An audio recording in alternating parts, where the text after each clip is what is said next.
Leaders, I want to first set expectations and say this chapter and this series actually is about how to make a woman swoon, but realistically, it's going to take more than watching a 3-minute video. So you're going to watch the videos on the embrace because that's really core. Then you're going to watch this video a jillion times and you're going to practice a ton, and then once you really get it, it will work marvelously. So they say to, quote, put the woman to sleep. And it's not really about making her sleep, but it's about letting there be no interruption. So the pressure is very constant. So I'll hold her gently here, and my pressure won't change suddenly. So as we dance, there's just this even few pounds of pressure on all points of contact. I don't, for example, say, oh, here's nothing, okay, let's go side, okay, let's go back. I knew I wasn't going to like that. So I'm not bang, bang, sort of jarring her with changes in pressure, and I'm instead keeping it constant and just changing the direction.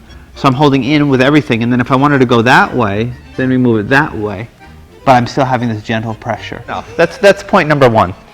Now, point number two is that as you lead the follower, I really want you to think that you want to give her time. So you're going to wait for her to be ready to move before you move her to the next thing. This is a big one. So you're going to attend to her.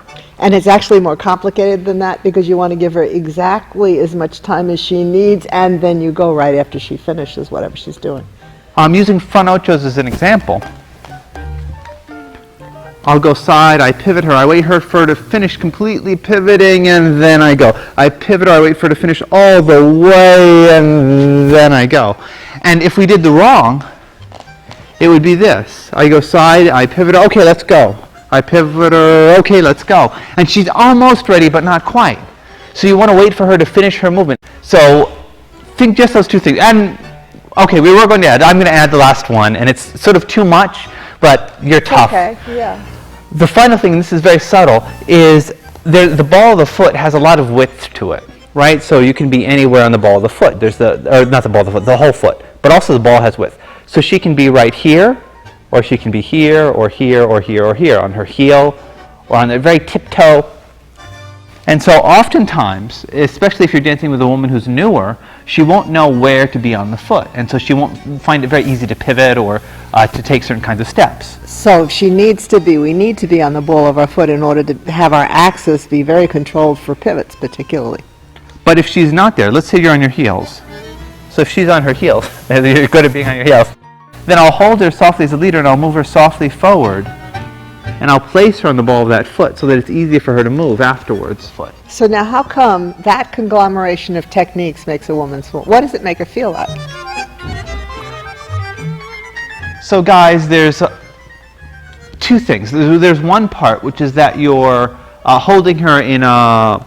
Well, you're holding her, right? People like to be held, so you're holding her. Some of us really like to be held. And you're holding her in a way, and because you're using, because you watched all those chapters about the embrace and practice hard, you're using the muscles of your back to hold her, which makes it feel safe and strong.